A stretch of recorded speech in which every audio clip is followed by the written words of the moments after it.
Irony, the use of words to express something opposite the literal meaning. हमने अगर कुछ कहा है लेकिन हमारा असल में मतलब कुछ अलग ही है, उसका अपोजिट है, तब हम कहते हैं कि वो आयरनी है. लैटिन वर्ड से लिया गया ये वर्ड आयरोनिया से और ग्रीक इरोनिया से, दोनों को मिलाकर बना है आयरनी. सो क्या हुआ इसका मतलब? से समथिंग ऑपोजिट. यूज़ कहाँ करते हैं हम आयरनी को? To emphasise criticism. लिटरेचर में कहाँ यूज़ होता है आयरनी? आलोचना को बढ़ावा देने के लिए या किसी की आलोचना पर दबाव देने के लिए. To make a subtle mockery, छोटा सा एक मजाक. To highlight the discrepancy between what is said and what is actually meant. Discrepancy का मतलब होता है बेमेल, कहीं पे विसंगति जहाँ होती है ना, मेल नहीं खाती कोई चीज़ वहाँ. It is a humorous. Irony एक ह्यूमरस और सार्डोनिक लिटरेरी डिवाइस है. Form that shows incongruity of the result of the event with what expected. क्या सोचा था क्या हो गया वो होता है तो आयरनी. अच्छा, इसकी टाइप्स देख लेते हैं. 4 काइंड्स ऑफ आयरनी होता है. फर्स्ट है वर्बल आयरनी. वर्बल का मतलब क्या होता है? शब्द, शब्दों से जुड़ी हुई. Words that have opposite meaning to what they represent. ऐसे वर्ड्स बोल देना जिनका असली मीनिंग बिल्कुल उल्टा हो उनके अर्थ से.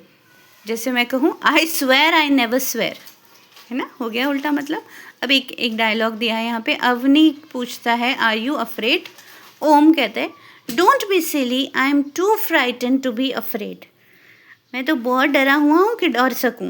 व्हाट अ लवली डे, ऐसे बोल देना जबकि पता है मौसम बहुत ज़्यादा ख़राब है.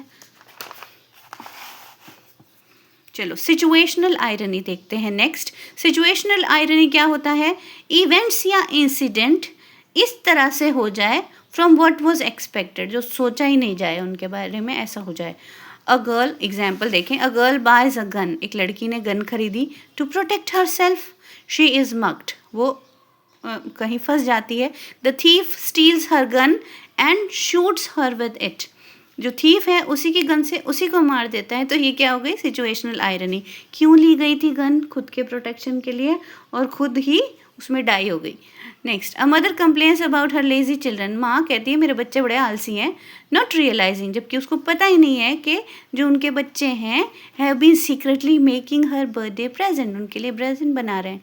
The police station get robbed. ये बहुत मज़ेदार वाली एक मुझे सिचुएशनल आयरनी लगी कि पुलिस स्टेशन को ही लूट लिया किसी ने. अ मैरिज काउंसलर, एक मैरिज काउंसलर जो है कोर्ट के बाहर खड़ा है और कह रहा है अपनी डिवोर्स के लिए फाइल करने के लिए गया है. Next, dramatic irony. Dramatic irony क्या होता है कि ऑडियंस को तो पता है क्या हो रहा है, लेकिन जो कैरेक्टर है उन दोनों को एक दूसरे के बारे में कुछ नहीं पता होना. The situation is different from both for characters and audience. Dramatic irony. ना एक एग्जाम्पल लेते हैं. रोमियो अपने आप को मार लेता है जब जूलियट जो है वो थोड़ा बेहोश होती है, अनकॉन्शियस होती है, उसको लगता है that she is dead. So Romeo kills himself because he believes Juliet is dead. Audience को पता है कि वो नहीं मरी है, लेकिन उसको नहीं पता है. नेक्स्ट एक एग्जाम्पल और देते थे. ओडिसी रिटर्न इन डिस्गाइज, भेस बदल कर आया है, to his wife Penelope in order to test her faithfulness. Shakespeare Homer Odyssey से लिया गया है. ये पहले वाला शेक्सपियर का था, रोमियो एंड जूलियट वाला. सोक्रेटिक आयरनी क्या होता है? चलो इसको इजी लैंग्वेज में बता देते हैं कि मैं बेवकूफ़ बनकर तुमसे पूछ लूँ कि तुम्हें कितना पता है. सोक्रेटिक आयरनी क्या हो गई? टू प्रिटेंड, टू फेन, बहाना बनाना. To be ignorant of what someone is saying, खुद इग्नोरेंट बन के दूसरे से सच उगलवा लेना. फेन्ड इग्नोरेंस भी कह सकते हैं हम इसको. क्वेश्चनिंग करना और रिवीलिंग ट्रूथ, ट्रूथ को रिवील करना क्वेश्चन करके और खुद बेवकूफ़ साबित करके खुद को. A lawyer pressing a witness into admitting something that will help their case. समझ में ऐसे जैसे हम किसी को बोल दें अच्छा ये ऐसी बात हुई, मुझे तो कुछ पता ही नहीं, तू बता यार कितना क्या तुझे पता है. तो हमें असल में सब पता है, लेकिन हम फिर भी अपने फ्रेंड के सामने थोड़ा सा बेवकूफ़ की तरह एक्ट कर रहे हैं, है ना. हम फेन एक्ट कर रहे हैं. टू फेन, और उससे सारा सच उगलवा रहे हैं, तो वो होती है सोक्रेटिक आयरनी। नेक्स्ट है कॉस्मिक आयरनी। कॉस्मिक आयरनी क्या है? द आउटकम और the series of event is caused by God, fate and universe.